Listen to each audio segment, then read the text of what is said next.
नमस्कार. आपल्या घरात अशी एखादी जागा असते का जिथे गेल्यावर एकदम शांत आणि सकारात्मक वाटतं? बहुतेकदा ही जागा म्हणजे आपलं देवघर. पण देवघर हे केवळ पूजेचं स्थान नाहीये, तर ते आपल्या संपूर्ण घराच्या ऊर्जेचं केंद्र आहे. चला तर आज आपण याच देवघरामागे असलेलं वास्तुशास्त्र सोप्या भाषेत समजून घेऊया. सुरुवातच करूया या सुंदर विचाराने. खरंय, आपलं घर म्हणजे केवळ चार भिंती नाहीत, तर ते आपल्या जीवनाचं केंद्रबिंदू आहे. घरातली प्रत्येक गोष्ट, प्रत्येक कोपरा नकळतपणे आपल्यावर परिणाम करत असतो.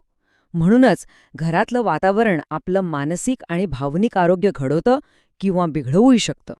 मग विचार करा, जर घरातली सगळ्यात पवित्र जागा म्हणजे आपलं देवघर हेच जर चुकीच्या ठिकाणी असेल तर काय होऊ शकतं? यामुळे घरात नकळतपणे नकारात्मक ऊर्जा, तणाव, आर्थिक अडचणी आणि आरोग्याच्या समस्या सुद्धा येऊ शकतात. म्हणूनच देवघराची जागा ही खूप खूप महत्वाची आहे.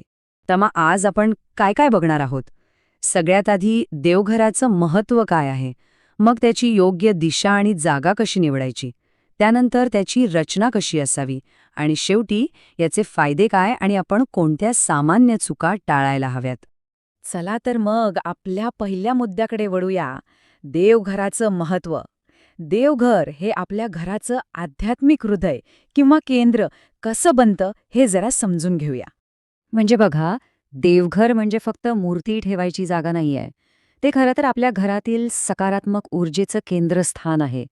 एक असं केंद्र जिथून शांती, समृद्धी, प्रेम आणि मानसिक स्थिरता या सगळ्या गोष्टी संपूर्ण घरात पसरतात. आपल्या प्राचीन भारतीय शास्त्रानुसार देवघराला सकारात्मक ऊर्जेचा एक प्रकारे पॉवर हाऊस मानलं जातं. जेव्हा या केंद्रात रोज पूजा अर्चा होते, तेव्हा तिथून एक शांत आणि संतुलित ऊर्जा संपूर्ण घरात पसरते. आणि हीच सकारात्मक ऊर्जा घरातले नकारात्मक प्रभाव कमी करते आणि कुटुंबात प्रेम, सलोखा आणि समृद्धी वाढवते. बरं, महत्त्व तर कळालं, पण आता सगळ्यात महत्त्वाचा आणि प्रॅक्टिकल प्रश्न, देवघरासाठी योग्य दिशा कोणती? वास्तुशास्त्रानुसार दिशा निवडणं म्हणजे काय, तर त्या वैश्विक ऊर्जेशी स्वतःला जोडून घेणं.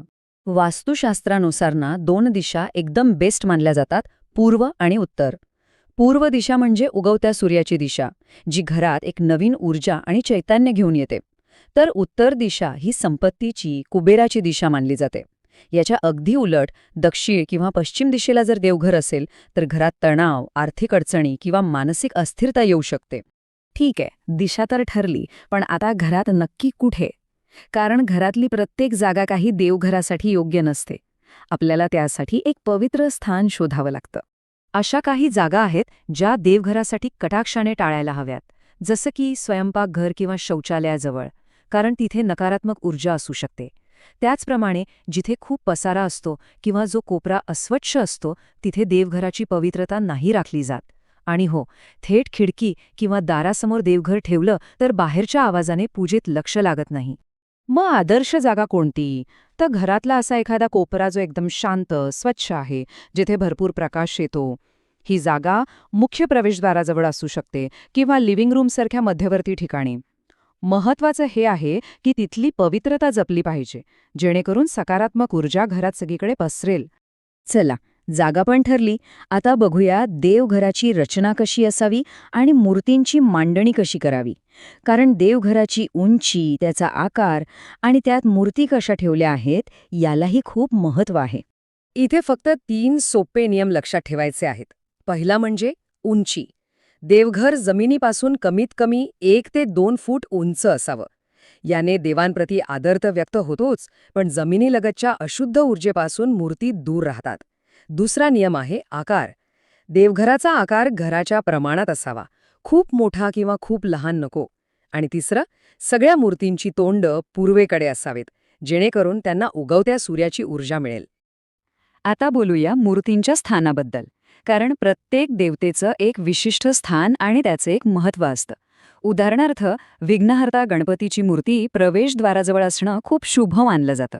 तर धन आणि ज्ञानाच्या देवता म्हणजे लक्ष्मी आणि सरस्वती यांच्या मूर्ती उत्तर किंवा पूर्व दिशेला ठेवल्याने घरात समृद्धी आणि विद्येचा वास राहतो. आता आपण जवळजवळ शेवटच्या टप्प्यात आलो आहोत. इथे आपण बघूया की हे सगळं केल्याने फायदे काय होतात आणि लोक साधारणपणे कोणत्या चुका करतात जेणेकरून आपण त्या टाळू शकू? जेव्हा देवघर वास्तुशास्त्रानुसार एकदम योग्य जागी, योग्य दिशेला असतं, तेव्हा त्याचे फायदे खूप छान मिळतात. फक्त घरात शांती आणि समृद्धी येते असं नाही, तर एक पॉझिटिव्ह वातावरण तयार होतं. यामुळे मानसिक स्थिरता वाढते आणि याचा थेट परिणाम मुलांच्या अभ्यासावर आणि एकूणच प्रगतीवर सुद्धा दिसतो. आता काही सामान्य चुका बघूया ज्या आपल्याकडून नकळतपणे होऊ शकतात. जसं की देवघरं अंधारात ठेवणं, मूर्तींवर काहीतरी कपडे वगैरे ठाकून ठेवणं किंवा पूजा अर्धवट करणं. या छोट्या वाटणाऱ्या गोष्टी देवघरातली सकारात्मक ऊर्जा कमी करतात. आणि सगळ्यात महत्त्वाचं, देवघराची नियमित साफसफाई ती तर व्हायलाच पाहिजे. चला तर मग एकदा पटकन उजळणी करूया. काय करायचंय? पूर्व किंवा उत्तर दिशा निवडायची, जागा स्वच्छ आणि शांत ठेवायची, देवघर जमिनीपासून थोडं उंच ठेवायचं आणि नियमित पूजा करायची. आणि काय करायचं नाहीये, दक्षिण किंवा पश्चिम दिशा टाळायची, अस्वच्छ जागा टाळायची आणि पूजेत अनियमितता नको. हे सोपे नियम आहेत पण खूप महत्वाचे आहेत. म्हणून एक गोष्ट नेहमी लक्षात ठेवा, देवघर म्हणजे फक्त पूजा करण्याची जागा नाही, ते आपल्या कुटुंबाच्या कल्याणासाठी, शांतीसाठी आणि समृद्धीसाठी एक शक्तिशाली ऊर्जा केंद्र आहे. आणि म्हणूनच असं म्हणतात की योग्य दिशा, योग्य जागा आणि योग्य व्यवस्था या साध्या वाटणाऱ्या गोष्टींचा जर विचार केला तर घरातील प्रत्येक सदस्याचं जीवन अधिक स्थिर, सुखी आणि समृद्ध होऊ शकतं. तर मग आता स्वतःलाच एक प्रश्न विचारा. आज जे काही आपण ऐकलं त्यावरून वाटतंय का की आपलं घर खरोखरच ऊर्जेचं एक सकारात्मक केंद्र आहे? या प्रश्नावर नक्की विचार करा. घर मोठे असो किंवा छोटे, देवघर भव्य असो किंवा साधे, जर मनात श्रद्धा असेल तर त्या छोट्याशा देवघरातही संपूर्ण विश्वाची ऊर्जा सामावलेली असते. कधीकधी आपण आयुष्यात अडचणींमध्ये अडकतो, मार्ग दिसत नाही, मन अस्वस्थ होते. अशा वेळी घरातील देवघरासमोर शांत बसणे हीच सर्वात मोठी शक्ती असते. जर तुम्हाला ही माहिती मनापासून आवडली असेल तर व्हिडिओला एक लाईक नक्की करा, कारण तुमचा एक लाईक आम्हाला अशाच आध्यात्मिक माहिती आणण्याची प्रेरणा देतो. आणि अजून सबस्क्राईब केले नसेल तर आत्ताच चॅनल सबस्क्राईब करा, कारण इथे तुम्हाला श्रद्धा, वास्तू आणि आध्यात्मिक ज्ञानाशी संबंधित खूप महत्त्वाची माहिती मिळणार आहे. मित्रांनो, कथा आवडली असेल तर तुमचा अमूल्य लाईक आमच्यासाठी खूप महत्त्वाचा आहे. तुमचे विचार, तुमची भावना आणि पुढे कोणते रहस्य ऐकायला आवडेल हे कॉमेंटमध्ये नक्की सांगा. आणि रहस्यांच्या जगात दररोज काहीतरी नवं उलगडण्यासाठी द मिस्ट्री मराठीला सबस्क्राईब करून बेल आयकॉन दाबून ठेवा, कारण पुढचं रहस्य तुमची वाट पाहतंय.